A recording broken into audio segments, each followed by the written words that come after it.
Hello everyone, আসসালামু আলাইকুম। কেমন আছেন আপনারা? আশা করি আপনারা সবাই ভালো আছেন। আজকে আবার একটা নতুন মিনি ব্লগ নিয়ে চলে এসেছি। আজকে সকাল সকাল একজনকার ফোন আসছিল, ও বলছে কখন আসবি আমাদের বাড়িতে রে। তো আমি সকালে উঠে তাড়াতাড়ি ওর ওখানে যেতে হতো 10টার দিকে। আমার নানার বাহনটা নিয়ে বেরিয়ে পড়লাম।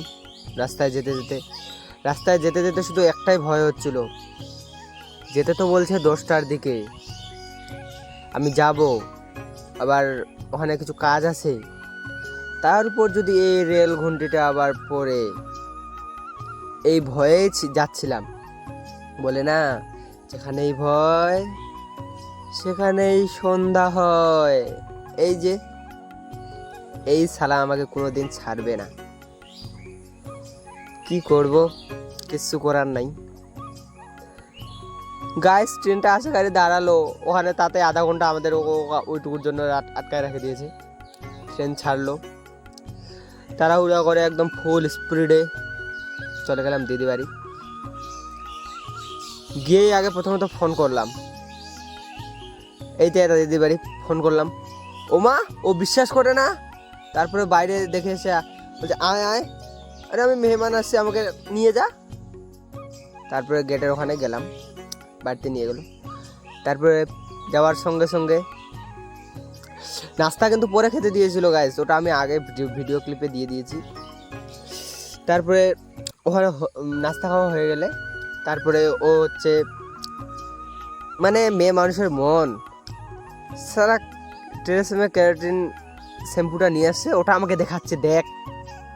তারপরে ও বলছে আমাকে মেহেন্দি পরায় দে।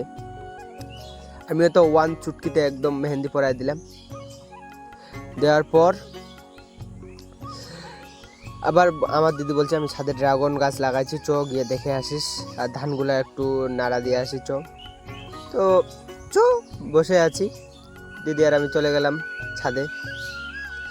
ছাদে আসে, তারপরে আসে আবার কিছু হাতে মেহেন্দি লাগা দিলাম। গাইস, আমি যে নিজে এত সুন্দর মেহেন্দি দিতে পারি, আমি নিজে বিশ্বাস করতে পারছি না। এই যে আমার দিদির হাতে মেহেন্দি, আমি নিজে দিয়ে আমি নিজে অবাক।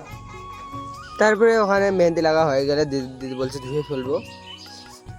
ওইদিকে ধুয়ে ফেলছিল, আমি একটু আয়না দেখতে পেলে ভিডিও করছিলাম। ও মা, আসে আয়না ভিডিও করছে, তাতে ও ওর দেওরদের সঙ্গে চলে গেছে হলুদ বাড়িতে হলুদ খেলতে।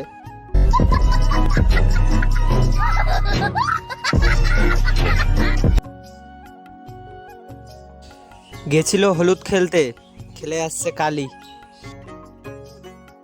তারপরে তাড়াতাড়ি গোসল করে আসলো, আমি ঝটপট করে আবার ওকে সাজায় দিচ্ছিলাম। গাইস, আমি কোনো মেকআপ আর্টিস্ট না, কোনো বিগিনার মেকআপ আর্টিস্টও না, এমনি সাজায় দিচ্ছিলাম তাড়াহুড়া করে। আবার প্রচুর এদিকে আকাশ কালো হয়ে আসছিল, তাড়াহুড়া করে আমি, একটু বৃষ্টি হয়েছিল হালকা হালকা, তাড়াহুড়া করে আমি বাইকটা নিয়ে চলে আসলাম। ও মা, অর্ধেক রাস্তায় আসে দেখি তেল শেষ। তারপরে আবার কি করব, আসলাম, এদিকে পায়ে হেঁটে অনেক দূর থেকে নিয়ে আসছি, তেল ভরাইলাম। তেল ভরে আবার প্রায় স্টার্ট হচ্ছিল না, কিছুক্ষণ পর স্টার্ট হওয়ার পর এই গাছ দেখতেই পাচ্ছেন আকাশটা কি হারে একদম। আমি ভাবছিলাম খালি বৃষ্টি না শুরু হোক, যেতে যেতে বলতে বলতে এমন বৃষ্টি শুরু হয়ে গেল। আমি মোবাইলে চার্জ ছিল না, সঙ্গে সঙ্গে মোবাইলটা ভিতরে ঢুকায় রাখলাম, রাখে একদম ফুল স্পিডে আমি মনে মনে ভাবলাম অ্যাক্সিডেন্ট হলে হবো। বাড়িতে আসলাম, বাড়িতে এসে দেখছি যে এত বৃষ্টি। তারপরে ফোনটা পাওয়ার ব্যাঙ্কে চার্জ দিলাম, পাওয়ার ব্যাঙ্কে চার্জও নাই। আর ভিডিওটা ওখানেই শেষ করলাম। ভালো থাকবেন, সুস্থ থাকবেন, আল্লাহ হাফিজ।